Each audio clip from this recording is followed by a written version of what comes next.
quickly about the NFL free agency, man. It starts next Wednesday. Are we as Lions fans kind of knowing Dan Campbell and thinking we know Brad Holmes? Are we even excited about free agency anymore? I am. And Terry got me excited yesterday because when he said they fooling with us, they're not telling us the truth. Who knows? They might be the first team out there to sign a guy on Tuesday night, Wednesday morning. So I am looking forward to Tuesday night. Around, Tuesday is when the rumors start flying, right? We're going to hear it on Monday our show night, on Tuesday. Yeah. We're going to hear, this guy is going to go here, this guy is going to go there, and then Wednesday is when you could sign him. So I am excited.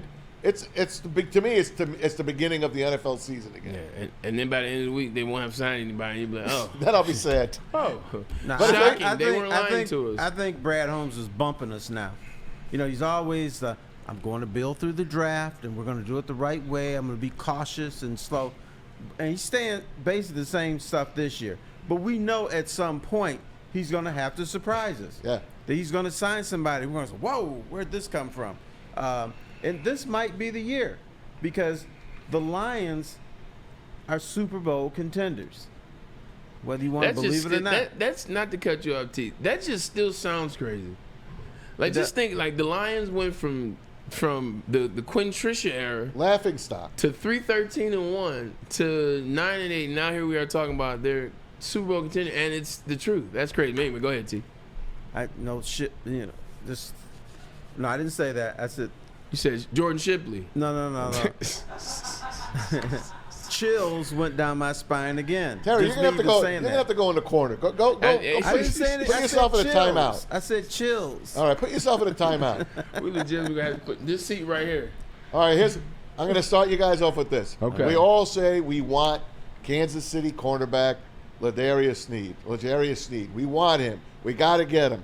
Now we know the price because yesterday the Bears set the price. They re-signed Jalen Johnson.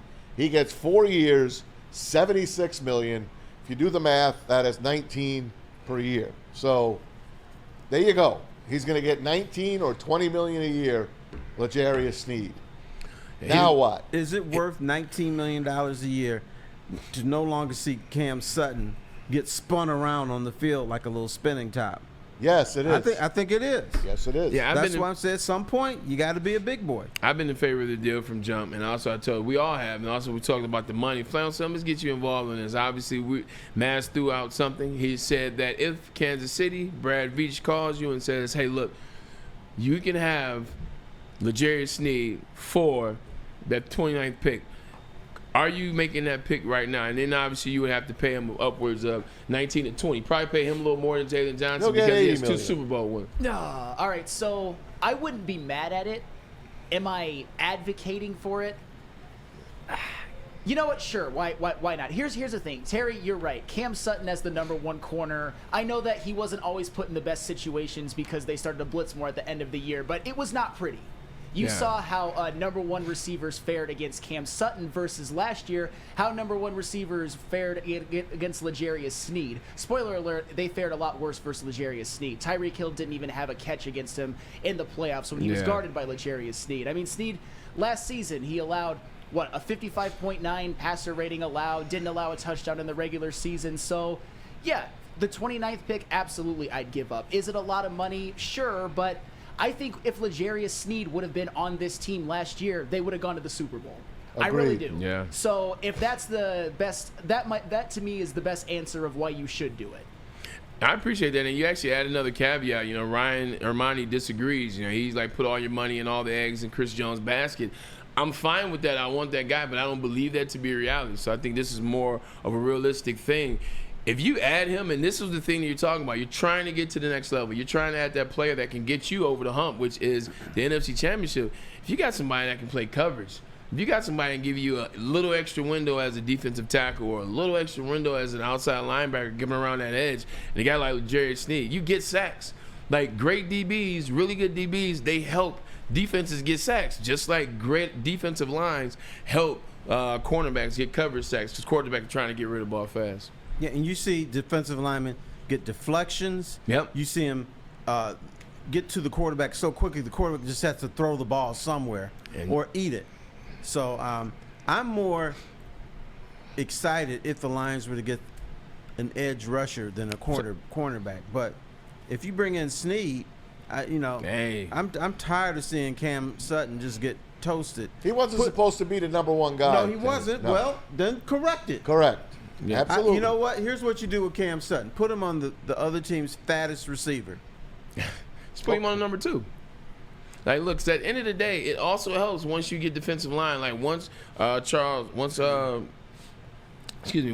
Harris comes back, Justin Houston. Once Justin Houston comes back. James Houston. Yeah. Once James Houston comes back, what does James Houston look like? We don't know what he can do yet. What is Josh Pastel going to like if he ever gets healthy? What's that going to look like? What's Broderick Martin going to look like on the defensive line this year? Are they going to get something out of him? Aleem McNeil, will he take another jump? Yeah, he will. So it's one of those things where if you can get the defensive line to play better and you get a guy like Jerry Snead, Cam Sutton's going to be a better DB this year just in the span of that. Okay. 100%. Let's go into fantasy world for a minute. I already did it with you. Okay. Let's go with Terry and go with Flannel and go with Pete. I'm going to put Chris Jones out there. Chris Jones is by far the best defensive lineman available. Best sure. defensive player. He would make that line unbelievable. So let's just pretend that Brad Holmes would spend the money on him. Would you go out and get Chris Jones any way you can do? Overpay, whatever you want to do, or would you settle and give up the second round or your first round pick, number 29, and go after Snead? I'll go to you first, Terry. I'm going to give up the 29 for Snead. I think Chris Jones is a very fine player, right? Of course, but the bottom line, if I'm going to fortify that line, I want an edge rusher, and I think Chris Jones will be doing a good job. But Aleem McNeil wasn't bad when he was in there; he was pretty damn good. Was he Chris Jones? No, but I think he provided something for the Lions. So I want to see that edge rusher on the other side and take my chances there. All right, Flannel. I can't not say Chris Jones, because if you put him on the line next to Aiden Hutchinson, you'd legit have 2 Defensive Player of the Year candidates on the same line, with Aleem McNeil benefiting as well. Yeah. The only thing that I'd worry about is if you spent all that money on Chris Jones, what would you do to add another corner? I know they signed Emmanuel Mosley, but I'm not counting on him. Although if he is healthy, great, I can't count on that. Would you draft one? Usually cornerbacks drafted later in the first round don't make an impact right away. So, but at the end of the day, Chris Jones is, if he retired right now, he would walk right out of the NFL and in 5 years be in the Hall of Fame. I want that guy, but I would be worried about still seeing lesser than desirable cornerback play, although Chris Jones would help that as well, because you wouldn't have to blitz as much. And you still have to sign your own guys, sure, which we want. And my gut feel, I don't think Chris Jones is going to be Chris Jones here, like he is in Kansas City. Why? This isn't the old Lions, Terry. No. They changed Pat Swilling. This has nothing to do with the Lions. Okay. It has everything to do with, he has 2 Super Bowls. He was a little bit disgruntled in Kansas City. Those guys, when they go to other teams, whether it's the Lions, the Jets, the Packers, they're not the same players, and that's what scares me about him. Yeah, 100% I agree with you on that. Here's another guy that's out there. I'm looking at it now, just thinking about it. Here's a DB, wouldn't cost you as much, little older, just got released from the Buffalo Bills, Tre'Davious White. What are your thoughts on Tre'Davious White? He is a 2-time Pro Bowler, All-Pro in 2019. It's a major upgrade. 2019, I believe. Because this is why I think that could be an interesting move, too. He's a guy, last 2 seasons, Flannel, you know what I'm about to say, he's been injured. He's been injured the last 2 seasons, played 6 games last year, 4 games the year before that. But when he's healthy, he's a really good DB, and you can get him at a price. Or here we go playing the Brad Holmes again, bringing in injured players. Yeah, it's definitely a red flag that in the last 2 seasons he's played 10 games combined.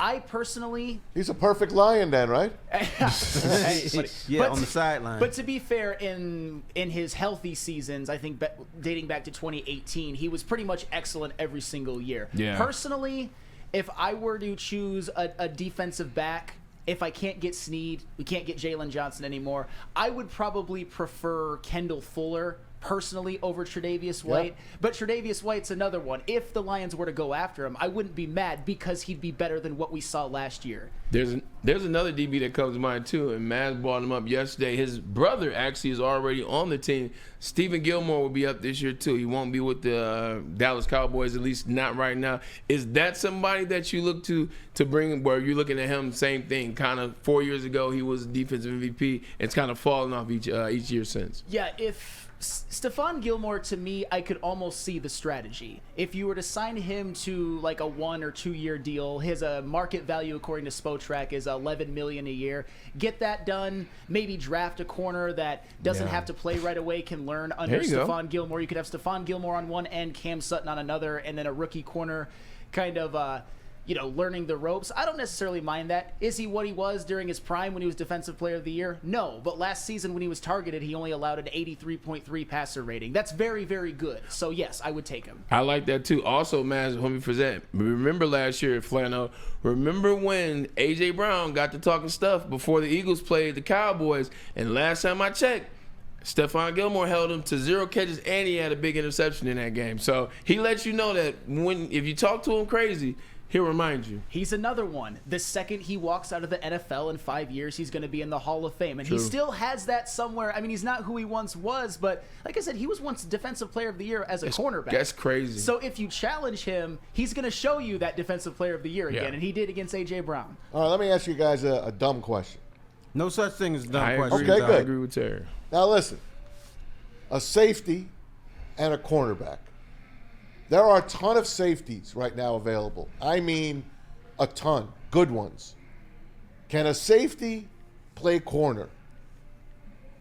Can a safety play corner? Can he switch over to be a good cornerback? Well, I'm glad you said good. I was going to say, yes, he can play corner, but not well.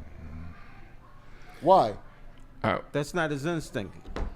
What I would say is you get a lot of corners that go to safety, and usually it's happened towards the end of their run. You look at Charles Woodson, you look at Rod Woodson, and both Woodsons. But you look at it like that, they start, even Champ to a certain extent went towards his last, went to safety. But there are some guys that can play safety to corner. I mean, you look at Brian Branch. Brian Branch is one that actually could go in the corner. I know. That was the guy I had in mind. 100%. But to what Terry's saying, he's 100% right. If you bring a safety into corner, expect him to give up his fair share of passes, get fair share of completion ratings or passer rating, as Sam brought up about Stephon Gilmore. It's going to go up. It's going to be a big number because of the feet. Like, if they were DBs, if they were cornerbacks, they will play cornerback. Like, the footwork is much different between the safety and the cornerback. You got to be able to basically do what I do as a wideout, do it backwards. That's who true corners are. Now, remember, we drafted Penei Sewell. He's supposed to be what? A left tackle. And where's he playing? That's like the same position, though. He's playing a right tackle. Yeah. And he's becoming the best right tackle in football. This is very true, but you're moving a guy from tackle to tackle, essentially. He played tackle at the collegiate level at the highest level. I said it was a dumb question, but I just figured I'd throw it out there. Not a dumb question, but just you're moving tackle to tackle. I think your footwork doesn't necessarily change. It's on the left side and right side, and you're dealing more with the main guy as a left tackle going against that defensive end. DB and safety, like, the footwork changes a lot because a lot of times you're not locked up with the actual wide receiver. You're off the ball, and you're reacting to movement. You're reacting to the quarterback versus when you're a DB, you're watching the receiver's hips. So you're, like, operating from a one-on-one standpoint. Now, Justin Simmons was just released a day ago from the Broncos. All-pro safety. I'm telling you, the safety, people are going to get good in a hurry with all these safeties out there. Why don't we need a safety now? I know. Now's the one time. Now we don't need him. We got CJ probably not going to get a gig here. But here's the thing, though, Flannel Sam. I bring this to UNT Falls. Do you feel confident with CJ Because there's some safeties out here. I don't think he's playing with us. If you ask me Simmons and CJ it's not even close. I'm taking Simmons, but once again, the money thing is the issue. Well, I, for one, am not an advocate for CJ coming back anyway. So, obviously, I'd rather have Justin Simmons. To me, though, what even Brian Branch and Ife Melifonwu showed me last year. Melifonwu was a good one. I'm not saying that it's necessarily enough, but if you add Kirby Joseph, who's I think to me he's more of a great turnover creator than a great safety. But He's a ball hawk. He's a ball hawk, but he does give up some plays as well too. But I think those three alone together, especially considering Brian Branch, I think he has superstar potential. I think that's enough when it comes to safeties and like nickel, slot corner, and that room. So to me, I'm not super interested in a safety over like a corner, an edge, or an interior defensive lineman, or even a guard or something like that. I think safety shouldn't be one of your top priorities, personally. Agreed. I think Flannel and I are at odds on C.J. Gardner-Johnson for the same reasons. He doesn't like what I like in him. I like the fact that he's a dog. I like the fact that he talks. He can get the team to respond to him. He does. That's why I want him on the team, because of the bad stuff that fans see him do gets that locker room ignited. And I don't want to lose that. I don't particularly either. on the defensive side. I don't either. And you might be able to sign him cheap Correct. now. Because of all the safeties that are out there. This is He true. might come cheap. And I think he likes it here. I think he loves it here. Not only that, we know he loves it here. I think also he knows he can be himself here. And I believe he's one of the only ones. Like when you look at players acting up, CJ GJ is in class of his own. Like they're the one he allows to kind of get the team going, get the defense going, and also gets the offense going. I hope they re-sign him. Yeah, I mean, Even though there's a lot of talent out there, I hope they re-sign him. he was all pro 2 years ago. He got injured last year, but you see the deal and you see the difference that he makes in the locker room. I would definitely give him another shot, but it wouldn't be a big contract and a long contract. Like I'd give him maybe a 2 year, maybe a 2 off. See how that works for him. Well, you're going to end up back in Philadelphia. I don't know if people want to go back to Philadelphia. Like Philadelphia right now is a bleep show. You know who might? Saquon. Saquon's free to go make his deal. He's But not they done have- with the Giants. but they got Giants that- didn't tender him. they They got might Swift. re-sign him. He might go to Philly. He's from Pennsylvania. Obviously, Penn State. True, but so is DeAndre Swift. I know. Swift is from Philly. I I know, but would you rather have Saquon or Swift? at this point, it doesn't matter. They both hurt all the time. I would take Saquon at New York Minute.